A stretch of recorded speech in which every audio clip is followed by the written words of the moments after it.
ಇಲ್ಲಿ ಬರೋಕ್ಕೆ ಮುಂಚೆ ತುಂಬ ಆರೋಗ್ಯ ಸಮಸ್ಯೆ ಇತ್ತು, ಹಣಕಾಸಿನ ತೊಂದರೆ ಇತ್ತು. ಇಲ್ಲಿ ಬಂದಾಗಿನಿಂದ ತುಂಬ ಚೆನ್ನಾಗಾಯಿತು.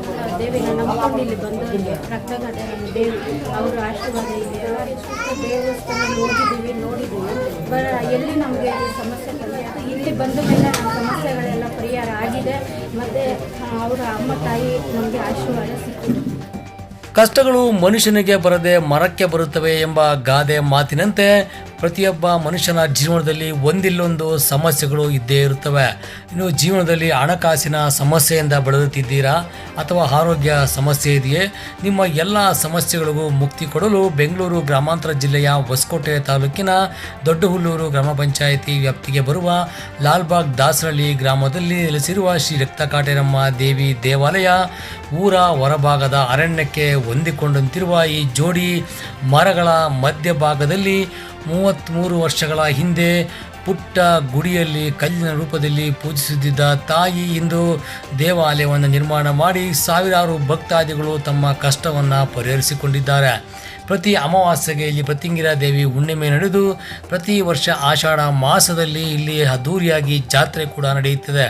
ಇನ್ನು ಈ ಕ್ಷೇತ್ರಕ್ಕೆ ಬಂದು ಬೇಡಿದ ಭಕ್ತಾದಿಗಳು ಬರಿಗೈಯಲ್ಲಿ ಹೋದ ಇತಿಹಾಸವೇ ಇಲ್ಲ. ಅಮಾವಾಸ್ಯೆಯಿಂದ ಇಲ್ಲಿ ಕೆಜಿ ಗಟ್ಟಲೆ ಮೆಣಸಿನಕಾಯಿ ಉಪ್ಪನ್ನು ಹಾಕಿ 101 ದ್ರವ್ಯಗಳನ್ನು ಸಮರ್ಪಿಸಿ ತಾಯಿಗೆ ಪ್ರತ್ಯಂಗಿರಾ ದೇವಿ ಹೋಮವನ್ನು ಕೈಗೊಳ್ಳಲಾಗುತ್ತದೆ. ಈ ಹೋಮದಲ್ಲಿ ಭಾಗವಹಿಸಿ ತಾಯಿಗೆ ಹರಕೆಯನ್ನು ಸಮರ್ಪಿಸಿದ ಭಕ್ತಾದಿಗಳ ಎಲ್ಲ ಸಮಸ್ಯೆಗಳು ಕೂಡ ಬಗೆಹರಿದಿದೆ.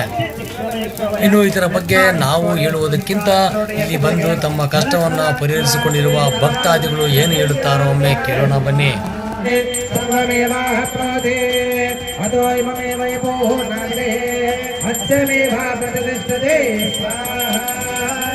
ನಾವು ಮಾಸ್ತಿಯಿಂದ ಬಂದಿದ್ದೀವಿ. ನಾವು 5 ವರ್ಷದಿಂದ ಈ ರಕ್ತಕಾಟೇರಮ್ಮ ದೇವಿ ದೇವಸ್ಥಾನಕ್ಕೆ ಬರ್ತಾ ಇದ್ದೀವಿ. ಮುಂಚೆ ಇಲ್ಲಿ ಬರೋಕ್ಕೆ ಮುಂಚೆ ತುಂಬ ಆರೋಗ್ಯ ಸಮಸ್ಯೆ ಇತ್ತು, ಹಣಕಾಸಿನ ತೊಂದರೆ ಇತ್ತು. ಇಲ್ಲಿ ಬಂದಾಗಿನಿಂದ ತುಂಬ ಚೆನ್ನಾಗಾಗಿದ್ದೀವಿ. ಮತ್ತು ಹೋಮಗೆ ಪ್ರತಿ ತಿಂಗಳು ಬರ್ತೀವಿ. ಅಮಾವಾಸ್ಯೆ ತಪ್ಪಂಗಿರೋ ಹೋಮಗೆ ಬರ್ತೀವಿ. ತುಂಬ ಸಮಸ್ಯೆಗಳಿಂದ ನಾವು ಹೊರಗಡೆ ಬಂದಿದ್ದೀವಿ. ತುಂಬ ಚೆನ್ನಾಗಿದ್ದೀವಿ. ಇವಾಗ ಎಲ್ಲ ಹಣಕಾಸಿನ ಸಮಸ್ಯೆ ಎಲ್ಲ ಪರಿಹಾರ ಆಗಿದೆ. ಇಲ್ಲಿ ರಕ್ತಕಾಟೇರಮ್ಮ ದೇವಿನ ನಂಬ್ಕೊಂಡು ಇಲ್ಲಿ ಬಂದವರಿಗೆ ರಕ್ತಕಾಟೇರಮ್ಮ ದೇವಿ ಅವರ ಆಶೀರ್ವಾದ ಇಲ್ಲಿ ಎಲ್ಲರಿಗೂ ಸಿಗುತ್ತೆ. ಎಲ್ಲರೂ ಬನ್ನಿ ಆ ಎಮ್ಮನ ಆಶೀರ್ವಾದ ಇತ್ತು. ಇಲ್ಲೆಲ್ಲೂ ಎಷ್ಟೆಷ್ಟು ದೇವಸ್ಥಾನ ನೋಡಿದ್ದೀವಿ ಎಲ್ಲಿ ನಮಗೆ ಈ ಸಮಸ್ಯೆ ಪರಿಹಾರ ಆಗಲಿಲ್ಲ. ಬಟ್ ಇವತ್ತು ಇಲ್ಲಿ ಬಂದ ಮೇಲೆ ನಮ್ಮ ಸಮಸ್ಯೆಗಳೆಲ್ಲ ಪರಿಹಾರ ಆಗಿದೆ. ಮತ್ತು ಅವರ ಅಮ್ಮ ತಾಯಿ ನಮಗೆ ಆಶೀರ್ವಾದ ಸಿಕ್ಕಿದೆ.